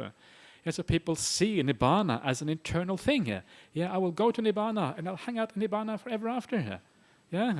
What's the difference between that and God? Or what's the difference between that and Brahma? There isn't really any difference anymore, because you are identifying Nibbana in the wrong way. You have a deep samadhi experience. One of the interesting things that often happens is that people get, there's often this arguments about what the jhanas are. I don't know if you have seen those arguments. They're very common on the certain internet forums. They're arguing about the true meaning of jhana. And some people say, jhana is easy to get. You're thinking and the body is there and you kind of have a bit of joy and you have the first jhana. Other people say jhana is really profound. You have to go into a very profound, deep state of samadhi. So who is right? Now, it's sometimes very hard to know who is right unless you have someone who has some experience with these things, who can kind of guide you in these matters. It's actually very difficult to sort out sometimes. And sometimes I feel sorry for people having to endure these discussions, so I probably recommend you to stay out of them altogether. But there is a problem there, because the jhanas, if you get the jhana experiences wrong, if you misunderstand what they are, then it is very likely that when you do get eventually a really deep samadhi experience, you're going to think that is Nibbana, because Nibbana comes after the jhanas. So if you get it wrong, you tend to get everything wrong, and actually you destroy the whole path of Buddhism as a consequence. So this is what the Buddha, in a sense, is saying here, I think is saying here, be careful about how you think about Nibbana. It is not really meant to be a place where you're going. It's not something you're supposed to identify with. You can't identify with Nibbana. And I think this is one of the dangers of using the word Nibbana in the suttas and not translating it. Yeah, when you use the word Nibbana, you can almost put anything, you can project any kind of ideas into it. Yeah, oh, Nibbana, yeah, sounds really nice, yeah. But actually, if you translate it, the real meaning of Nibbana is extinguishment. Yeah, and if you think about it as extinguishment, it's something that is quite much more difficult to project anything into, because extinguishment is like a negative term. It doesn't have any positive existence. It is just something which is gone. Yeah, and because something which is gone, it's much more difficult to kind of think of it as something eternal. It's maybe eternally gone, but still isn't really something that you can hold on to in the same way. So that is why I think it's very good to translate these terms, because the ancient Indians, when they heard the word Nibbana, they would have known, well, actually it means extinguishment. That's what they would have heard. Whereas we hear Nibbana, yeah, that's good, yeah, I want to go to Nibbana. That's what we hear, because we don't really have a feeling for what the word actually means. That's the difference there. So, again, you misconceive yourself as Nibbana, yeah, you identify with it. Obviously, you haven't understood what it is. You are in Nibbana, you're somehow part of this. You are apart from Nibbana. I wouldn't recommend that. That's even worse, yeah. And you see Nibbana as mine. That's my Nibbana. Stay away. Don't touch my Nibbana. And of course, in all of these cases, you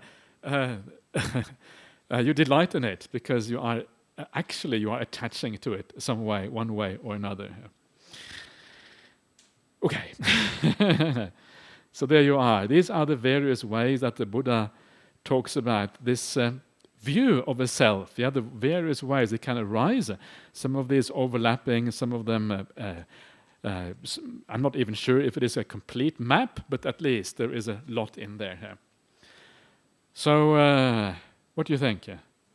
Good or bad? Who knows, perhaps? Good, bad, who knows? Yeah. So, yeah, okay.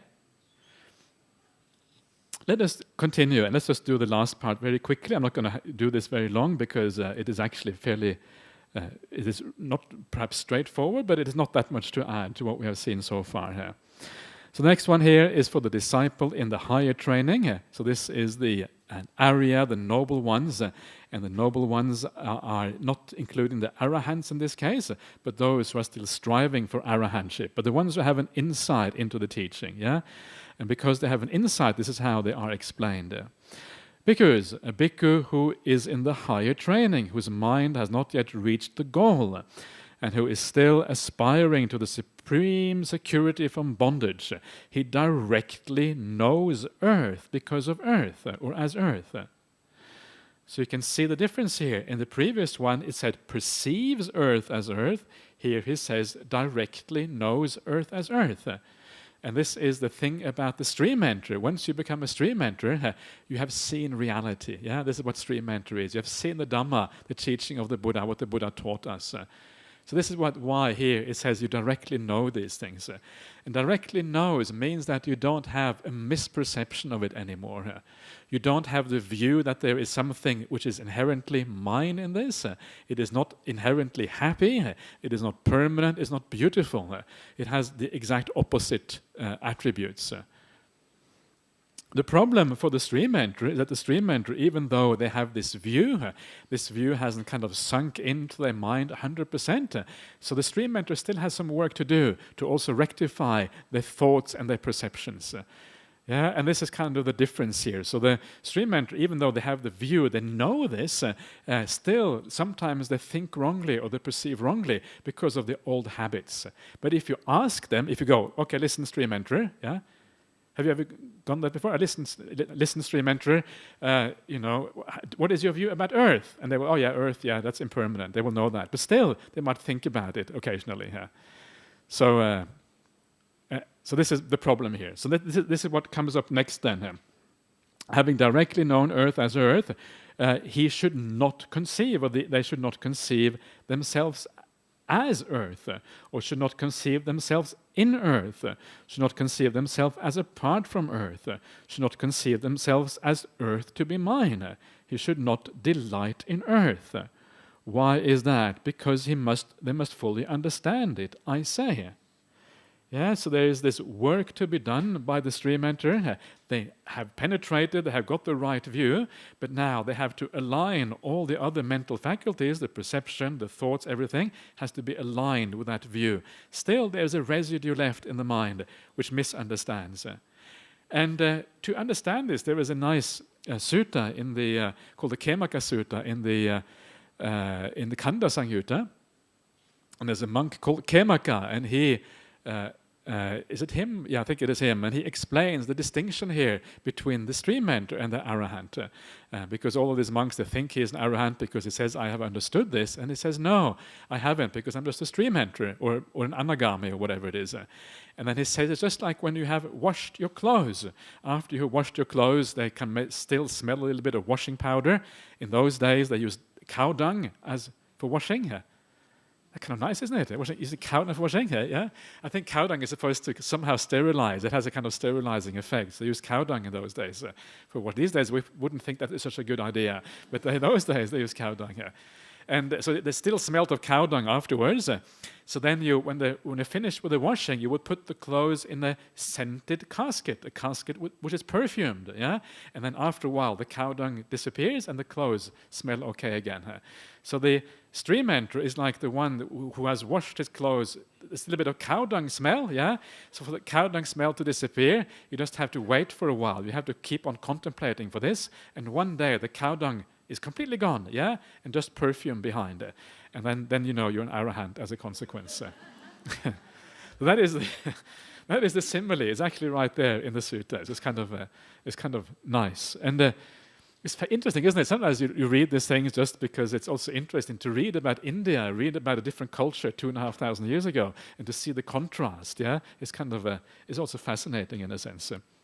Anyway, so then you have not only do you know earth, but the stream enter knows everything, all of the things that we have seen above. Yeah, water all the way down through the all as the all, and the Brahma realms and the immaterial realms and the seen and the heard and the cognized or whatever.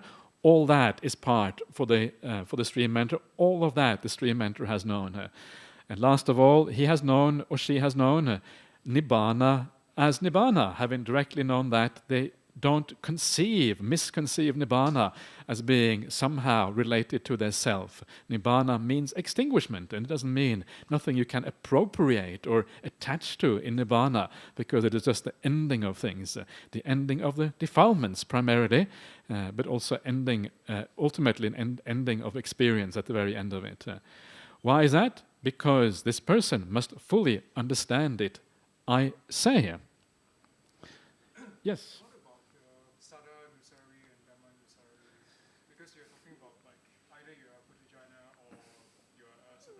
Yeah, like in between. Yeah,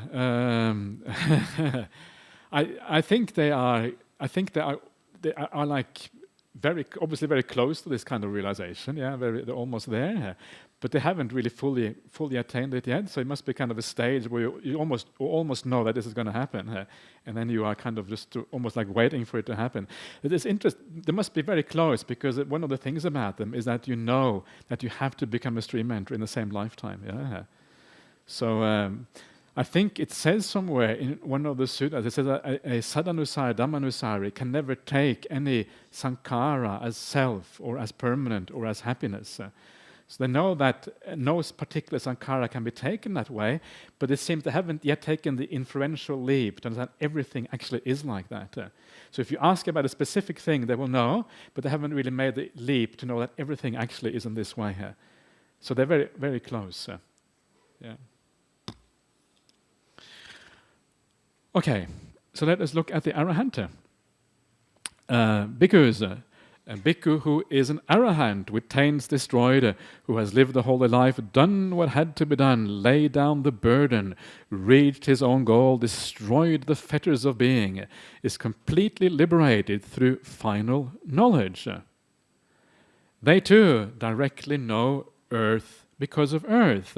Having directly known earth as earth, they do not misconceive themselves as earth, nor do they misconceive themselves in earth, nor do they misconceive themselves apart from earth.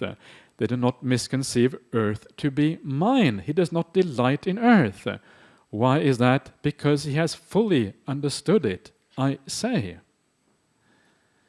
So this is the Arahant, yeah. No more delight, no more craving, no more desire for any of these things. And here, of course, it is the earth itself. You have no craving for the earth. But actually, the whole point, of course, here is that if you go through the whole list, the Arahant has no craving for any of these things. That is what kind of makes the Arahant so unique. No craving for any of these things, including the highest happiness that is available in samsaric existence. All of that is gone. Arahant doesn't even crave for Nibbana, and that's why the Arahant does not commit suicide. Yeah? Otherwise, you might commit suicide straight away because you found kind of the highest happiness, but not even have craving for that. You just live on until they die, and then they kind of pass on into the supreme extinguishment when they pass away here. So this is the person who has done what they had to be done, lay down the burden. Yeah, these are very nice little descriptions of the Arahant. Lay down the burden. The rest of us, we're still carrying the burden.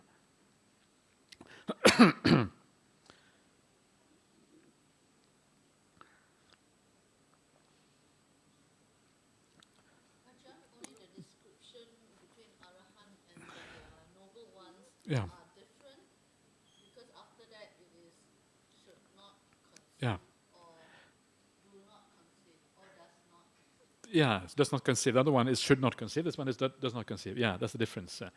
So one is still practicing. The other one is finished. Yeah, yeah. So lay down the burden. What does that mean? What is the burden? You know what the burden is? 5 khandhas. Yeah, it is the sutta called the burden in the Nikaya. The 5 khandhas. So basically, this is the burden right here, yeah, burden. So this you have laid down the burden, no more attachment to it. So this is what the Arahant is. You're liberated through final knowledge. The rest of us, we are still imprisoned. We're not liberated. The prison of samsara. This is what the Arahant is like. And this is what the Arahant is like. There's no more attachment to any of these things. You don't see any self in any of these things. And this is what the Arahant then has given up. Because you have fully understood it. You have fully understood it. Not only have you got the right view, but now you have also aligned your perceptions and thinking and everything else in accordance with that view. So your cognitive apparatus or your cognitive abilities are now perfectly aligned with the reality. There's no more distortion there, no more misconceiving of reality at all there. And then that is true also for all the other ones. Why? Because they have fully understood it, I say. And then there is a couple of more paragraphs on the Arahant, and they are almost exactly the same. The only difference is that there is a difference here in the Buddha says, why is that? And the next one it says, because they are free from lust, raga, yeah? And then it's because they're free from hate, dosa, and because they're free from delusion. Moha is the last one. But basically it's exactly the same thing, just different ways of looking at the Arahant from different perspectives. Then you have at the very end, coming to the end of the sutta now, we have the Tathagata, who is the Buddha. And the question now is the Buddha any different from the Arahant? And so here is what the Buddha has to say about the Buddha. Because the Tathagata too, accomplished and fully enlightened, directly knows earth because of earth. Having directly known that, he does not misconceive himself as earth. He does not misconceive himself as in earth. He does not conceive himself apart from earth. He does not conceive earth to be mine. He does not delight in earth. Why is that? Because the Tathagata has fully understood it to the end, I say. So does that mean that the Tathagata has any deeper understanding than the other Arahants? And the answer to that is that the understanding, the level is the same. The Buddha says elsewhere that the Arahant has the same kind of insight level as the Buddha. But it may be that the Buddha has a kind of a broader, and the depth of understanding is the same, but that the Buddha maybe has investigated a bit further, so his overall ability to express it and talk about it and whatever may be better than the ordinary Arahant. But essentially, the only difference between the Arahant and the Buddha is that the Buddha walked the path first, and then he was able to pass it on to others. And I remember many years ago I said that to someone, and they said, "What? How can you say that? The Buddha was surely better than the Arahant. Yeah, how can you say it was the same? That's terrible. Bad karma, or whatever." This person was very attached to the idea that Buddha is something different from the... and I think maybe because probably that person had a little bit of Mahayana leanings, and that is more common perhaps in Mahayana circles. But according to early Buddhism, actually, no, Arahant and the Buddha is basically the same. But remember that if someone is able to find the path on their own, that already is magnificent and is quite astonishing. Most of us, we try to follow along this path, we still can't do it. The Buddha actually did it on their own without any help from anyone else. Well, they had help up to a certain level, of course, but beyond that, they had to discover it by themselves. And that is really the special genius of the Buddha, this ability to find the path without a guide. That is kind of the astonishing thing here. And that is where the Buddha makes the Buddha unique, and that already is, of course, worthy of an enormous amount of respect. Okay, and then we have the very last paragraph. Because the Tathagata too, accomplished and fully awakened, directly knows earth because of earth. Having directly known earth as earth, he does not misconceive himself as earth. He does not misconceive himself as in earth. Does not misconceive himself apart from earth. He does not misconceive earth to be mine. He does not delight in earth. Why is that? Because he has understood that delight is the root of suffering. Yeah, and that with being as condition, there is birth, and that for whatever has come to be, there is aging and death. Therefore, bhikkhus, through the complete destruction, fading away, cessation, giving up, and relinquishment of craving, the Tathagata has awakened to the supreme full awakening, I say. So this last little paragraph here is actually quite interesting, because here the Buddha draws independent origination into this sutta as well, just to make sure that we kind of get everything in one sutta. And so why is it that the Buddha has given up all of these ideas, all of this? Because he has understood that delight is the root of suffering. Yeah, delight here, the way it is used here, is a synonym for craving. Craving is the root of suffering. Why is craving the root of suffering? Well, because craving is the thing that drives you on in samsaric existence. And if you want to if you want to continue on in samsaric existence, doing the same thing again and again and again and again, and again and again and again and again, and again and again, yeah, then of course, this after a while it gets kind of tedious. And this is not tedious, it gets downright terrible, downright awful. And so the Buddha says it's the root of suffering. Because it is the root of suffering, of course, once you see that, it's like you have a hot coal in your hand. What are you going to do? Are you going to think, yeah, should I throw it out or should I kind of keep it? You kind of chuck it out straight away. And this is kind of the point. When you see suffering fully, the idea with seeing suffering is that you turn away from all of those things that are painful. You go in a different direction. You can't crave for what is suffering. And that's why it is impossible for an Arahant and a Buddha to crave, because all that can be craved in the world is just more suffering. This is the insight of the Buddha, and this is what is so radical. Yeah, craving is always a craving for things that are suffering. And this is really the teaching of the Buddha. Panchapadana kanda dukkha sankitena. Yeah, or sankitena goes first, but whatever. And in brief, the 5 khandhas are suffering. The 5 khandhas subject to attachment are suffering. Yeah, regardless. And therefore, craving does not make any sense anymore. And then he says, with being as condition. And let me just get the Pali here. Bhava,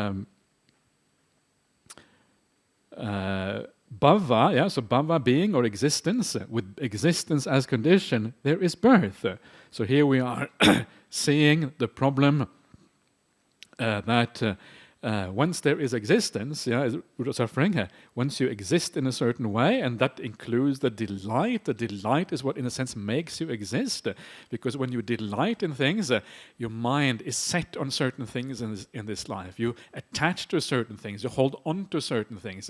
It means you have certain mental preoccupations, and those mental preoccupations is your mental existence. You exist on a certain level in a sense, and that then drives you on to a certain rebirth in the future. So rebirth depends on how you exist now. If you exist in a very bright and light way, you actually get reborn in a parallel way in the future. And with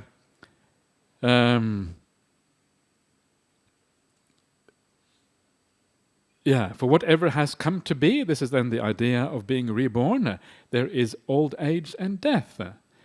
It ends up with old age and death, which is really a shorthand for suffering here.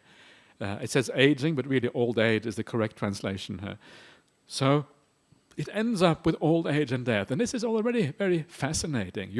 We talk about dukkha being the problem in life, but one of the things that actually drove the Buddha to become the Buddha, one of the things that started him out on the path towards awakening, was actually old age and death.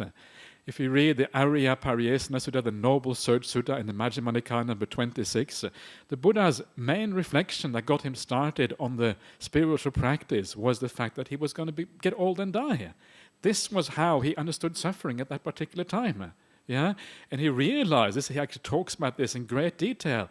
Why, if I'm going to die, why should I go around attaching to all of these other things in life that are also going to die? What are those other things? Other people, wife and children, other people, possessions, etc., etc. I'm already have enough problems of my own. I'm going to pass away. I'm attached to all of these other things. They're also going to die. I'm asking for suffering in the future. So old age and death was the thing that really drove the Buddha to understand what suffering was about. So it's a very powerful contemplation, very powerful reflection. And here also, suffering, the whole path, the whole problem, ends up with old age and death. Birth must always lead to old age and death. For that reason, it's always going to be suffering, it's always going to be problematic. Simple things, old age and death. Who would have thought that old age and death had such profound consequences? That actually it started the Buddha out on the Buddhist path. Practice made him awakened, and then he taught, and we are still following this teaching today, 2,500 years ago. Why? Because one man thought about aging and death in a very profound way. That's why we're here. It's kind of astonishing, isn't it? So, therefore, bhikkhus, through the complete destruction, or the word is kaya, which means like ending, complete ending, fading away, cessation, giving up, and relinquishment of craving, the Tathagata has awakened to the full supreme enlightenment or awakening, I say here. And then exactly the same with all the other ones, all the way down to Nibbana, and he doesn't hold on to any of this. This is what the Blessed One said. But those bhikkhus did not delight in the Blessed One's words.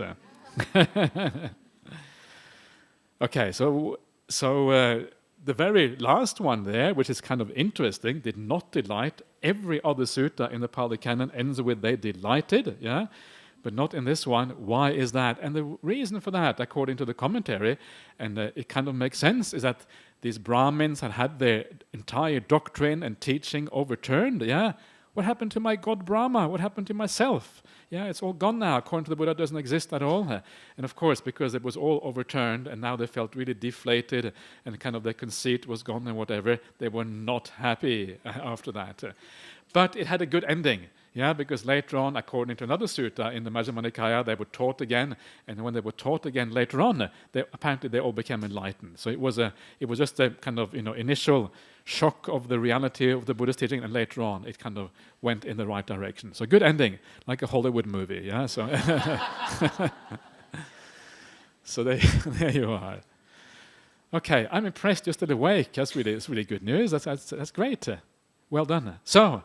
Any last comments, questions, complaints?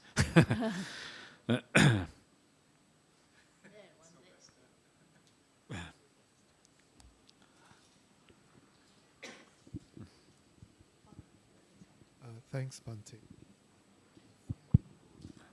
Thank you, Bhante. Do you think there's a chance you could have a chat with Bhikkhu Bodhi about how he translates, because this thing is addressed to Brahmins. Yeah.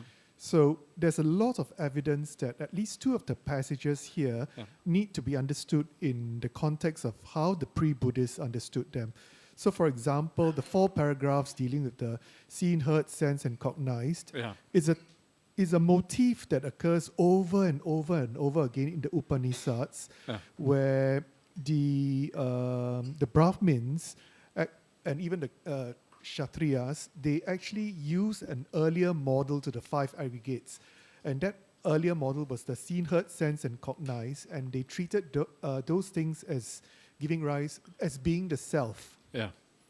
And then the other one is sabang. Okay, yeah. I think it should be translated with a capital A. Capital S, you mean? Capital A. Not small all as in everything, but the meaning of sabang or sarvang to the Upanishad thinkers was that which was complete and full. Okay. In fact, in the Upanishads, you actually see passages saying that Brahman strives to become sabang. Yeah. Okay. Yeah. Yeah. Because there's actually a short little sutta in the Nibbana Samyutta, which talks about the older cosmology and the younger cosmology, Sabang Ati and Sabang Nati. Yeah, exactly. Yeah, yeah, yeah. So exactly. That's the that's actually in the Kashanagota Sutta. Yeah, exactly. Yeah, and probably okay. Yes, I think that's a good point, and I think that there's many things in the sutta which kind of points in that direction. Also, the Pajapati being in there, and some of those things. So I think it's probably very likely. And so this is, I think, one of the things that Richard Gombrich was always talking about. A very significant, important, not only him, many others as well, to always understand the suttas in their intellectual context. That actually, which would be the context in ancient India, is a very important point. And in these cases, you should know your Upanishads a little bit, probably know a little bit about the Vedas as well, but certainly the Upanishads to be able to understand how these things actually come about. So because it's not very obvious, for example, you say the seen and the heard were kind of ways that they would look upon the self, that they would actually see a self in these things. It's not very obvious why that is the case unless you understand it in that particular context, because here it is kind of cryptic. How can the seen be a self? It's not actually very, very obvious as such. But I think there are actually many places in the suttas where sabang is used as full and complete in that particular sense rather than as the all, and actually has that meaning of full and complete. So it is certainly a tested way of using it also in the suttas themselves. Yeah. Well, thanks, Sylvester. So that's good. Yeah. So next time maybe we should have a course on the Upanishads. I think that's a good idea. You can teach that, Sylvester. You want to have it? This would be a good idea. Go any further? Okay.